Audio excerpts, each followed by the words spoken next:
បាទសួស្តីបងប្អូនបងប្អូនវិញថ្ងៃនេះមកចង់ណែនាំប្រភេទចង្កានអាំងសាច់មានឃ្លុបបងប្អូនបាទអញ្ចឹងសម្រាប់ចង្កាននេះអឺយើងចង់អាំងហាលអញ្ចឹងក៏បានយើងចង់ដាក់ឃ្លុបអញ្ចេះក៏បានអញ្ចឹងបងប្អូនបងប្អូនវិញគ្រាន់តែដាក់ឃ្លុបអញ្ចឹងទៅវាងុំហ្មងវាងុំហុយផ្សែងតាមនេះអញ្ចឹងបងប្អូនបងប្អូនវិញអញ្ចឹងសម្រាប់ចង្កាននេះមួយបងប្អូនអាចមកមើលបាននៅសិប្បកម្មហេចាន់ឌីមានហើយបើបងប្អូនអត់ចង់បានអាឃ្លុបក៏បានដែរនេះអានេះទំហំប៉ុនគ្នាក៏ណាអានេះអត់ឃ្លុបអានេះមានឃ្លុបអញ្ចឹងបងប្អូនបងប្អូនហើយអានេះក៏បានមានកងស្រាច់មានមានសម្រាប់លក់សាំងក៏មានហើយ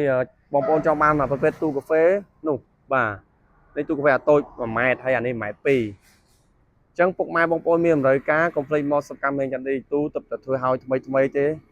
បាទអានេះនៅ10%ទៀតដោយសារនៅតភ្លើងនៅកញ្ចក់កន្លែងនេះអញ្ចឹងសម្រាប់បងប្អូនភូមិមានមើលការអាចមកមើលបាននៅសកម្មហេចាន់ឌីសូមអរគុណ